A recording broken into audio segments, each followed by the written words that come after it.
Hi friends, ఈ వీడియోలో Andhra Pradesh, Telangana TET మరియు డిఎస్సికి సంబంధించి సైకాలజీలో స్మృతి, విస్మృతి అనే అంశం మీద 35 ప్రాక్టీస్ బిట్స్ని నేర్చుకుందాము.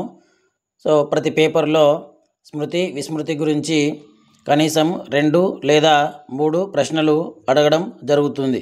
కాబట్టి ఈ వీడియోని స్కిప్ చేయకుండా చివరి వరకు చూడండి. సో దానికంటే ముందు నా ఛానల్ని కొత్తగా చూస్తున్నవారు సబ్స్క్రైబ్ చేసుకొని పక్కనే ఉన్న బెల్ ఐకాన్ని యాక్టివేట్ చేసుకోండి. సో ఇంకా లేట్ చేయకుండా ప్రాక్టీస్ చేద్దాము.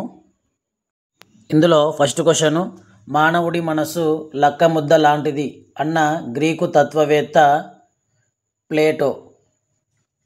నెక్స్ట్, స్మృతిపై శాస్త్రీయ పద్ధతులలో పరిశీలనలు చేసిన వారిలో ఒకరు సర్ ఫ్రాన్సిస్ గాల్టన్. నెక్స్ట్, మానవమితి ప్రయోగశాలలో మనుషుల స్మృతిపై పరిశీలనలు చేసిన వారు sir Francis Galton. Next, enquiry into human faculty and its development అను గ్రంథాన్ని రచించిన శాస్త్రవేత్త సర్ ఫ్రాన్సిస్ గాల్టన్. నెక్స్ట్, స్మృతి, విస్మృతుల గురించి శాస్త్రీయంగా మొట్టమొదటగా పరిశోధనలు, ప్రయోగాలు చేసిన వ్యక్తి ఎబ్బింగ్ హౌస్.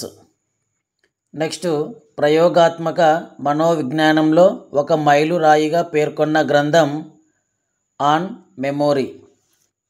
నెక్స్ట్, పూర్వం నేర్చుకున్న దాన్ని గుర్తుకు, జ్ఞప్తికి తెచ్చుకోవడమే స్మృతి అని స్మృతి గురించి నిర్వచించిన శాస్త్రవేత్త వుడ్వర్త్ మార్క్వీస్.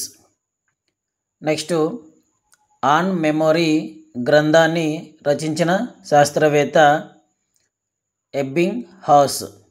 నెక్స్ట్, క్రింది వాటిలో స్మృతి ప్రక్రియలోని దశలు కానిది.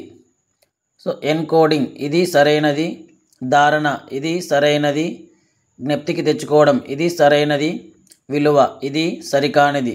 సో సరికానిది అంటే ఆప్షన్ 3 కరెక్ట్ అవుతుంది.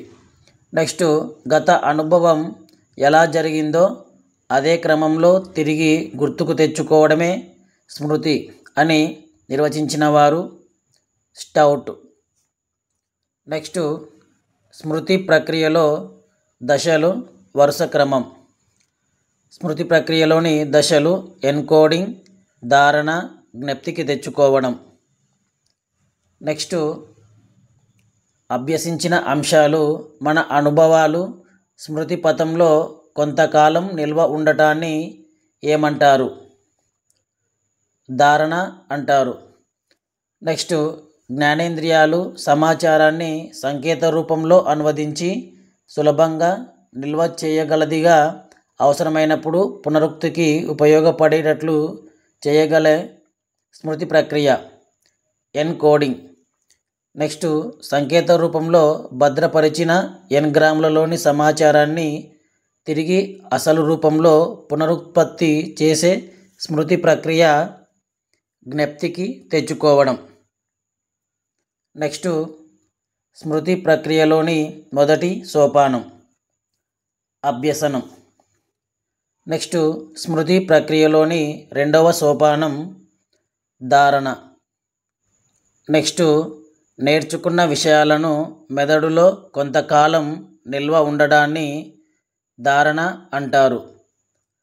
నెక్స్ట్, పరీక్షా పత్రాలలో కనబడే బహుళైచ్ఛిక ప్రశ్నలు క్రింది సోపానానికి చెందుతాయి.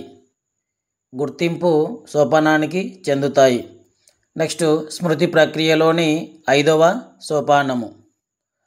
సోపానము పునరభ్యసనం. నెక్స్ట్, మన ధారణలో ఉన్న అభ్యసన అనుభవాలను, విషయాంశాలను గుర్తుకు లేదా జ్ఞప్తికి తెచ్చుకోవడాన్ని ఏమంటారు? పునఃస్మరణ అంటారు. నెక్స్ట్, పరీక్షలలో వ్యాసరూప ప్రశ్నలు దీనికి సంబంధించినవి, పునఃస్మరణకు సంబంధించినవి. నెక్స్ట్, పొదుపు పద్ధతిగా చెప్పబడు స్మృతి సోపానం పునరభ్యసన సోపానం. నెక్స్ట్,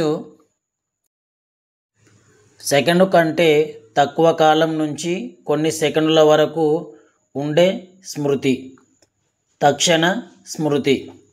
నెక్స్ట్ స్వల్పకాలిక స్మృతిలో నేర్చుకున్న విషయాలు ఎంత సమయం స్మృతి పథంలో ఉంటాయి? 30 సెకండ్ల వరకు ఉంటాయి. నెక్స్ట్ సినిమా హాలులో సీటు నెంబరు చూసుకొని కూర్చున్న తర్వాత సీటు నెంబరును మర్చిపోవడం అనేది స్వల్పకాలిక స్మృతి అవుతుంది. నెక్స్ట్ అభ్యసన అంశాలను కృత్యాల ద్వారా ప్రయోగాల ద్వారా నేర్చుకొని జ్ఞప్తికి తెచ్చుకునే స్మృతి క్రియాత్మక స్మృతి.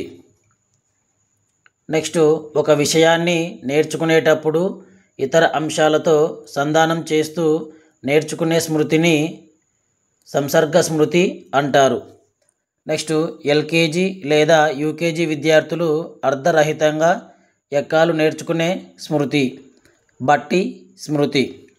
నెక్స్ట్ ఒక విషయాన్ని పూర్తిగా అవగాహనతో అర్థంతో ఎందుకు ఏమిటి అనే విచక్షణతో నేర్చుకునే స్మృతిని తార్కిక స్మృతి అంటారు. నెక్స్ట్ కృత్యాలు ప్రయోగాలు చేయకుండా అభ్యసన అంశాలను నేర్చుకోవడం అనేది నిష్క్రియాత్మక స్మృతి అవుతుంది. నెక్స్ట్ గత అభ్యసనం ప్రస్తుత అభ్యసన విషయాలు పునఃస్మరణకు అవరోధంగా ఉండడాన్ని పురోగమన అవరోధం అంటారు. నెక్స్ట్ పూర్తిగా కానీ పాక్షికంగా కానీ స్మృతిని కోల్పోవడాన్ని అమ్నీషియా అంటారు.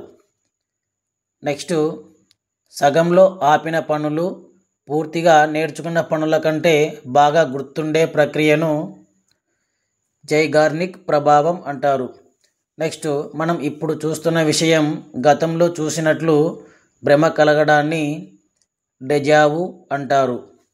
నెక్స్ట్ ఒక వ్యక్తి అఘాతం వల్ల గత జీవితం మర్చిపోయి కొత్త జీవితాన్ని ప్రారంభించడాన్ని ఫ్యూగ్ అంటారు. సో ఈ వీడియో మీకు నచ్చినట్లయితే తప్పకుండా లైక్ చేయండి, షేర్ చేయండి. ఇలాంటి మరిన్ని వీడియోస్ కోసం నా ఛానల్ని సబ్స్క్రైబ్ చేసుకొని పక్కన బెల్ ఐకాన్ని యాక్టివేట్ చేసుకోండి.